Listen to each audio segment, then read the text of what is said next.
5 ways to handle people who don't respect you, Stoic self. Ever feel like people just keep testing your limits? They interrupt. Throw passive-aggressive jabs. Or act like your time and feelings don't matter. And somehow, we're supposed to grin and bear it. Right? Wrong. Welcome to Stoic Self, where we dive deep into practical, no-nonsense wisdom to help you reclaim your power and inner peace. Today, we're talking about disrespect, and how to shut it down without losing your cool or self-respect. From mastering the silent stare to the art of walking away. These 5 Stoic-inspired techniques will help you set boundaries like a pro. Stick around. Because by the end of this video, you'll know exactly how to handle disrespect with calm confidence, and leave them questioning everything. Let's dive in. 1. Embrace the silent stare. Let's kick things off with one of the simplest yet most powerful tools in your arsenal, the silent stare. Imagine this: someone's being blatantly rude, cutting you off mid-sentence, or tossing out passive-aggressive comments. They're expecting a reaction, maybe frustration, stammering, or even a heated comeback. But instead, you stay calm, lean back, and lock eyes with them. No words, no expressions. Just pure, unbothered silence. Why does this work so well? Because people who disrespect others thrive on reactions. They want to drag you into their drama, make you feel small, or question your worth. But when you meet their behavior with a steady, unflinching stare, the dynamic shifts entirely. Suddenly, they're the ones feeling off balance, unsure of what to do next. I'll share a quick story to illustrate. During a group meeting, a guy kept interrupting me, talking over every point I tried to make. I politely asked for my turn, but he ignored me and kept bulldozing the conversation. So I stopped. I sat back, crossed my arms, and held his gaze for 5 solid seconds. Nothing aggressive, just a calm, unwavering stare. The tension in the room skyrocketed. He fumbled over his words, looked down, and didn't interrupt me again for the rest of the meeting. This tactic is about more than just shutting someone down in the moment. It's about reclaiming your space and showing self-respect without saying a word. When you embrace the silent stare, you're not just sending a message to the other person, you're reminding yourself that their behavior doesn't define your worth. You're saying, I'm in control of my emotions, and I'm not playing this game. Here's the best part: this technique often leaves a lasting impression. People start treating you with more respect. Not just because they're embarrassed, but because they recognize you as someone who holds their ground. Think of the silent stare as a quiet yet bold declaration of your boundaries. It's not about being passive-aggressive, it's about showing that you're grounded, confident, and unshakable. And trust me, when you master this, you'll feel a shift, not just in how others treat you, but in how you see yourself. So, the next time someone tests your boundaries, resist the urge to react emotionally. Instead, pause, lock eyes, and let your silence speak volumes. You'll be amazed at how powerful this small act of defiance can be. Let's move on to the next technique, another silent yet strikingly effective strategy. Stay with me. It was a Monday morning, and the boardroom buzzed with the usual chatter before our weekly meeting. I had spent the weekend fine-tuning a presentation that could potentially change the direction of our project. I was nervous but ready. Excited even. To share my ideas with the team. The meeting began. And as I stood to present, I noticed him, let's call him Mark, sitting across the table. Arms crossed. A smug look plastered across his face. Mark was that guy, loud, opinionated. Always ready to assert his dominance by cutting others off mid-sentence. For weeks, I'd tolerated his interruptions, his condescending tone, and his thinly veiled disregard for my input. But today, I decided it would be different. Barely 2 minutes into my presentation, Mark leaned forward, smirking, and interrupted. "I don't think that's the right approach," he said, his voice dripping with that trademark overconfidence. I stopped speaking, stunned for a second. My initial instinct was to explain myself, to dive into the details and prove him wrong. But then I remembered something: I didn't owe him an explanation. And I certainly didn't owe him my energy. So, instead of responding, I did something that felt both terrifying and liberating. I simply looked at him. I let my eyes meet his in a calm, steady stare. No blinking. No fidgeting. No flustered attempt to fill the silence. Just a long, unbroken gaze. The room seemed to freeze. Mark's smirk faltered, his voice catching mid-sentence as he realized I wasn't playing along. The silence grew heavier with every passing second. And soon, the others in the room began to notice. One by one, heads turned toward Mark, their curiosity sharpening into discomfort. He shifted in his chair, cleared his throat, and finally looked away, mumbling, "Well, I guess we could consider that." His voice trailed off. I didn't break eye contact until he stopped speaking altogether. Then, with deliberate calm, I turned back to my presentation and resumed as if nothing had happened. The rest of the meeting was a revelation. Mark didn't interrupt me again, not once. In fact, he barely spoke for the remainder of the session. Later, he even approached me privately, offering a rare and awkward apology for getting carried away. But here's the thing: it wasn't about silencing Mark, it was about reclaiming my space. That silent stare sent a message. Not just to him, but to everyone in the room, and to myself. It said, "I won't tolerate disrespect. I value my voice. And you will too." From that day on, Mark treated me with more respect. The silent stare didn't just stop him in his tracks, it reshaped our dynamic entirely. That moment taught me a profound lesson: sometimes, the most powerful statement you can make is silence. A calm, steady stare can communicate what words never could. It asserts your boundaries, demands respect, and reminds you of your own strength. So the next time someone tries to bulldoze over you, remember this story. Don't rush to explain yourself or get dragged into their game. Instead, pause, breathe, and let your silence do the talking. Trust me, it speaks volumes. 2. Embrace silence as your answer.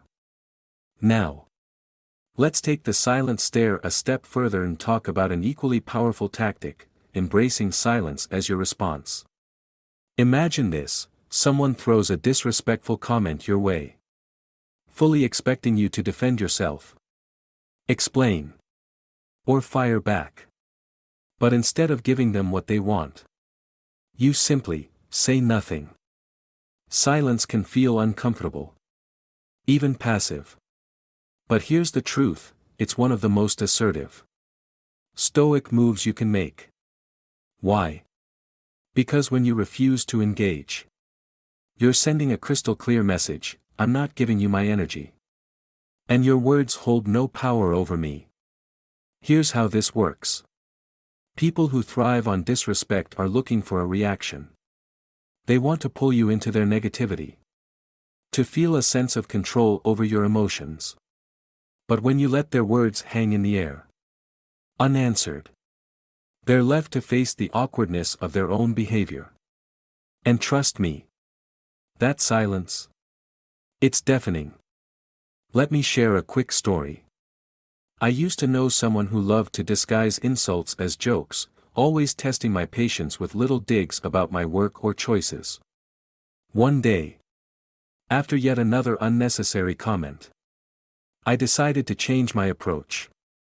Instead of explaining myself or snapping back, I raised an eyebrow, stayed silent, and let the moment stretch out. The tension became so thick you could feel it. They mumbled something under their breath and moved on. Clearly uncomfortable. That was the last time they tried it. My silence took away the one thing they wanted most, my reaction. Here's the deeper lesson: embracing silence isn't about letting things slide, it's about refusing to validate someone's disrespect.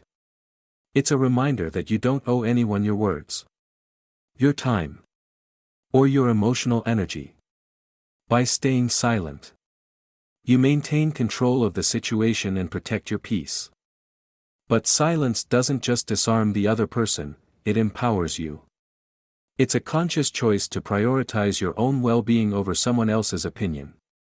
When you stop feeling the need to respond to every jab or rude comment, you reclaim your inner strength. You're no longer playing by their rules, you're setting your own. At first, this might feel unnatural, even challenging. We're conditioned to think that silence equals weakness. But once you experience its power, you'll see that silence isn't passive, it's an active declaration of your self-worth.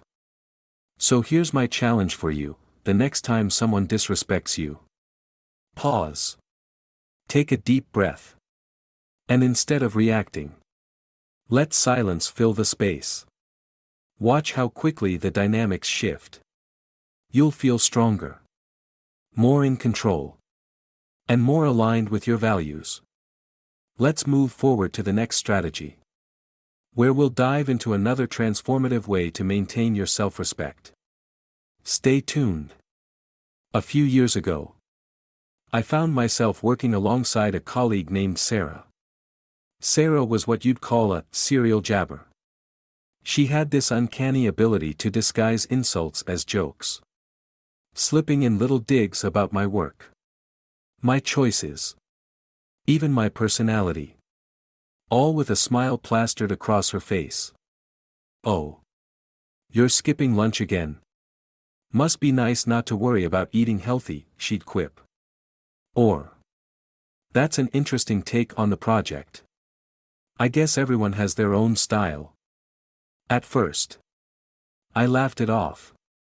I'd respond with polite explanations or brush aside her comments, thinking it wasn't worth creating tension.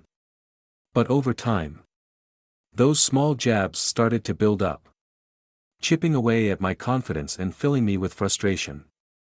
Every conversation felt like a minefield. Then, one day, Sarah took it a step too far. We were in a meeting, reviewing my latest project, when she chuckled and said, "I'm surprised you got this done on time. Must have been a lucky streak." The room fell silent as her words hung in the air. The kind of silence that begged for a response. But I didn't take the bait. I looked at her, raised an eyebrow ever so slightly, and said absolutely nothing. The silence stretched on, heavy and uncomfortable. Sarah's smile faltered as she looked around the room, expecting someone to jump in and save her. No one did. That silence, it wasn't just awkward, it was deafening. It forced Sarah to sit with her own words, to confront the weight of what she'd said without my energy fueling the moment.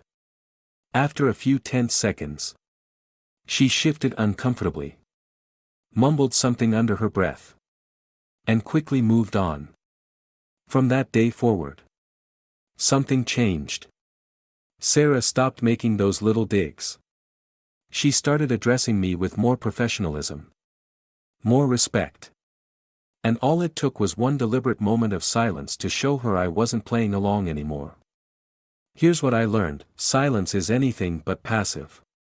It's an intentional choice. A way of refusing to feed someone else's negativity.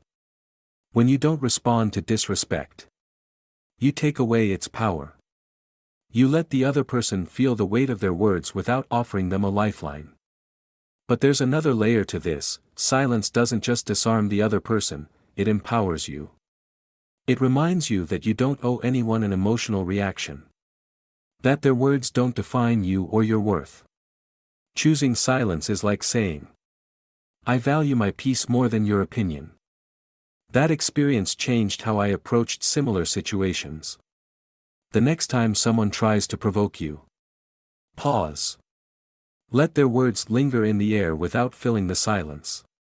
You'll be surprised at how quickly the power dynamic shifts, and how free you feel knowing you don't have to engage.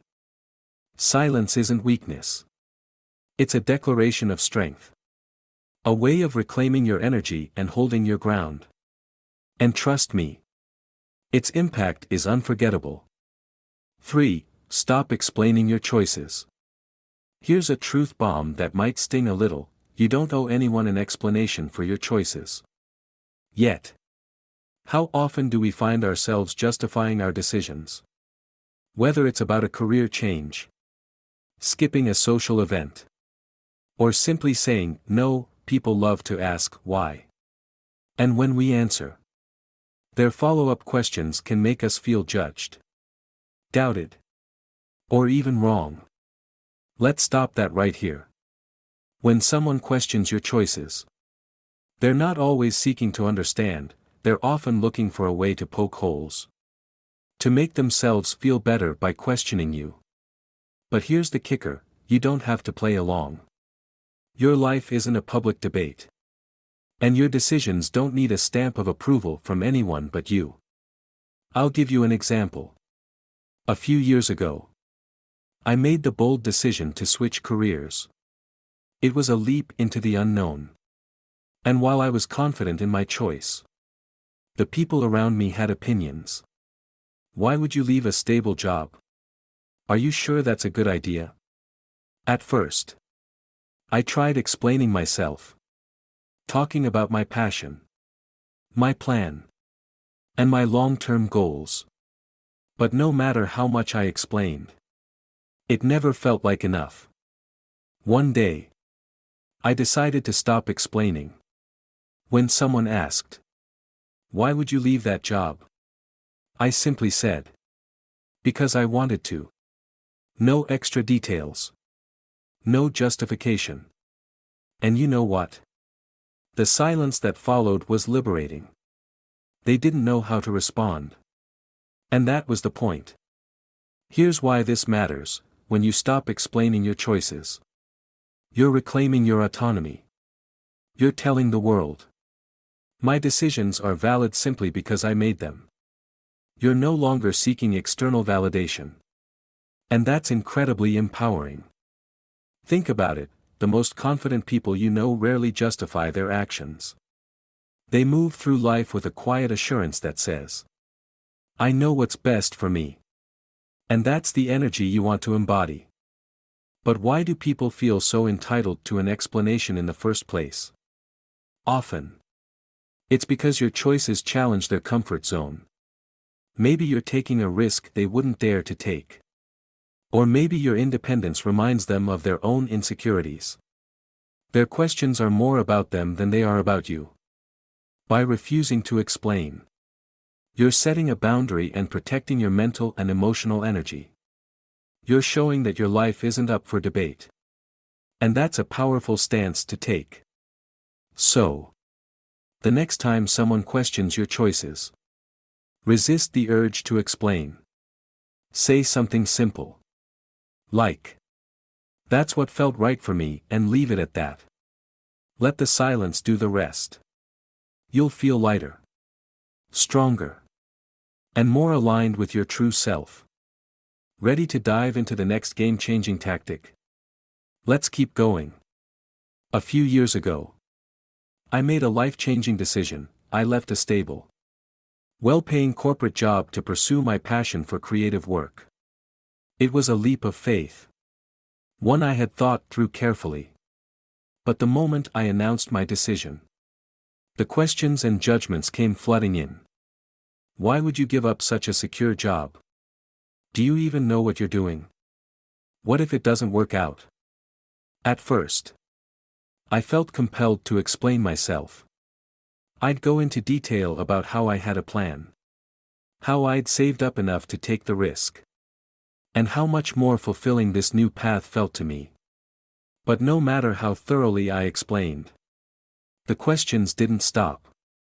People always found a way to poke holes in my reasoning, making me doubt myself. One day, after yet another interrogation from an old colleague, I reached my breaking point. She asked, "But what if you fail? Won't you regret leaving your job?"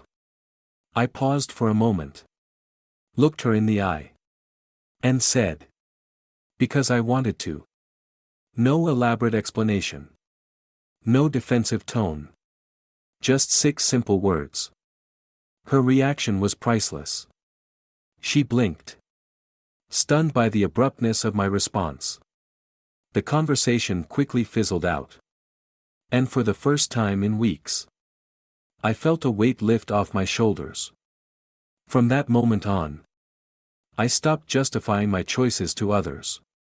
When people asked why I made certain decisions, I'd give a brief, confident response.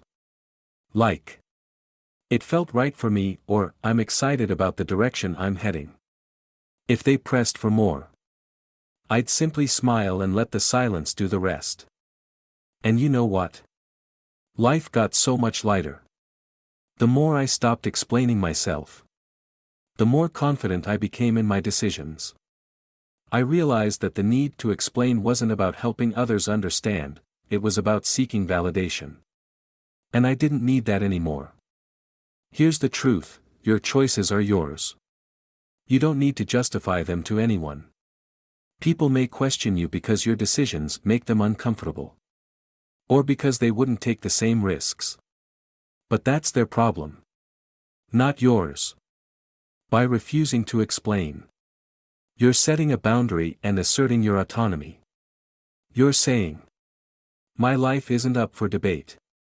And I'm confident enough to stand by my decisions." So, the next time someone questions your choices, resist the urge to explain. Instead, respond simply and confidently. Let the silence speak for itself. You'll feel stronger, more in control, and freer to live your life unapologetically. 4. Keep your distance.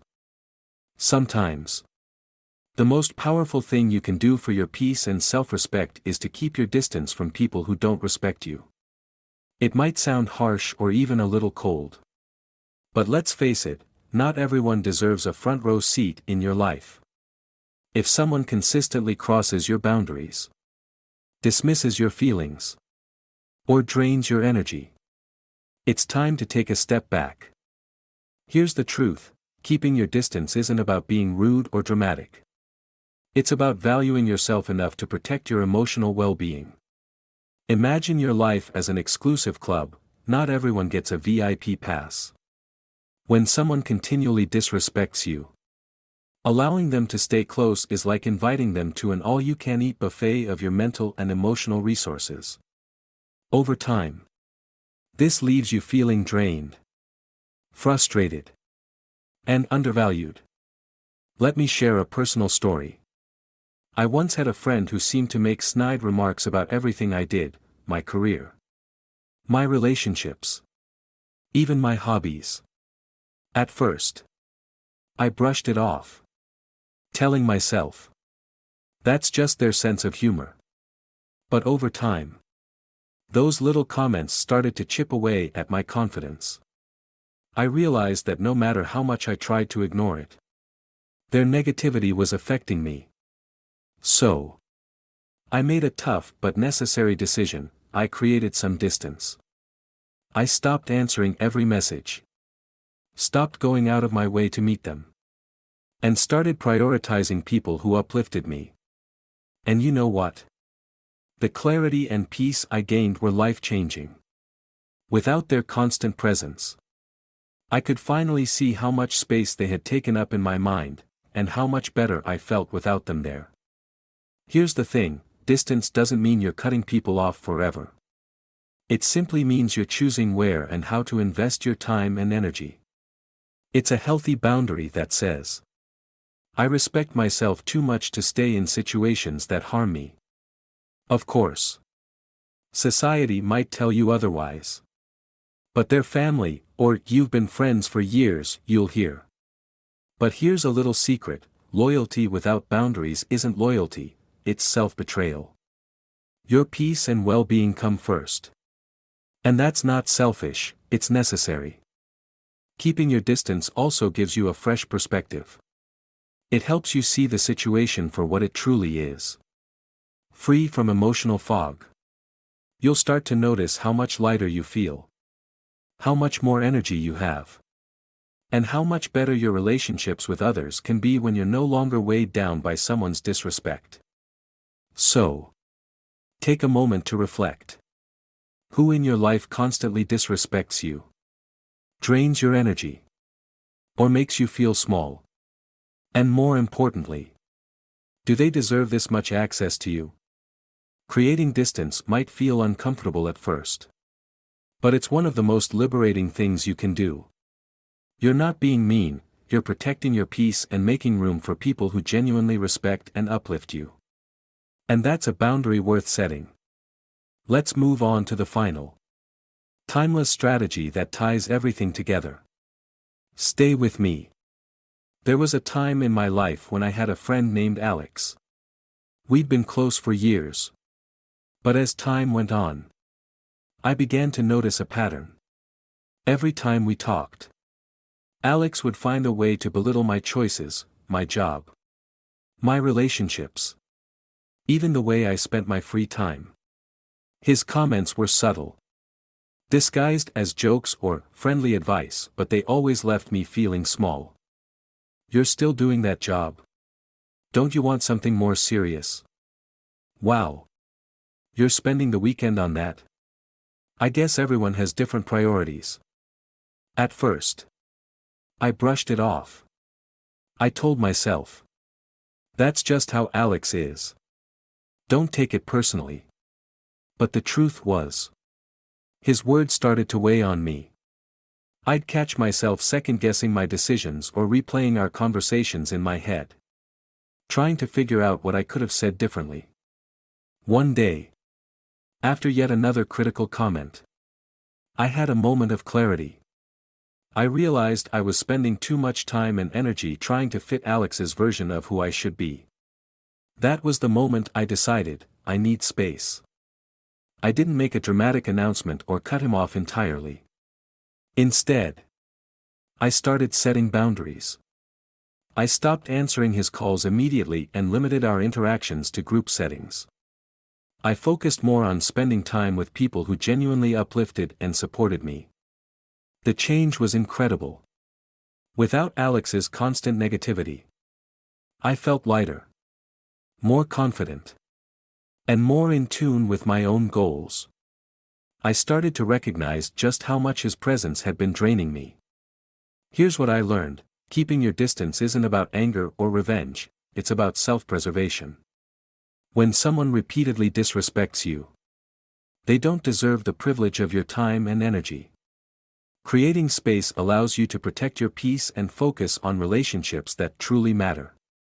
Of course, society likes to guilt-trip us with phrases like, "But you've been friends for so long," or "They're family, you can't just walk away."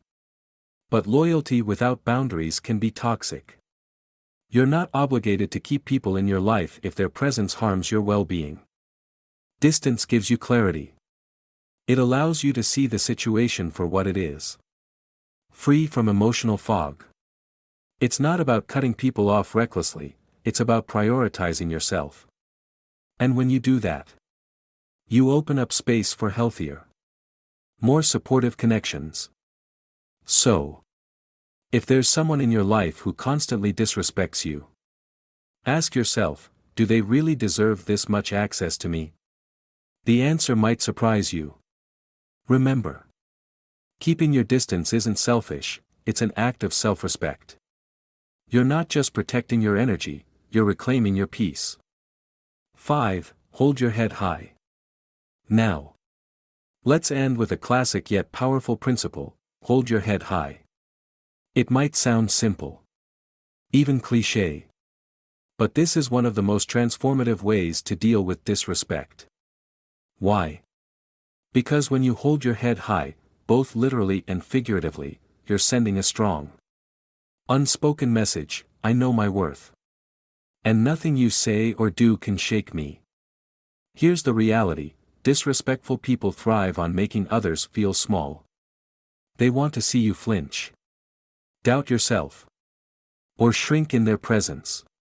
But when you stand tall, shoulders back, and head held high, you disrupt their narrative. You show them, and yourself, that you refuse to be diminished by their negativity. Let me tell you about a time this made a difference for me. I used to deal with someone who loved throwing little digs at me every chance they got. Whether it was about my work, my style, or my decisions, they always had something to say. At first, I'd feel the urge to defend myself or fire back. But one day, I decided to try something different. I didn't respond at all. Instead, I smiled calmly, stood tall, and let their words roll off me. And you know what happened? They started to lose their confidence. Their smirk faded, and their comments became less frequent until they eventually stopped altogether. Why? Because they realized their words had no power over me. My confidence was untouchable. When you hold your head high, you're making a bold declaration: I respect myself. And I won't let your negativity define me. It's a quiet form of strength that speaks louder than any words could. And here's the beautiful part: it's contagious.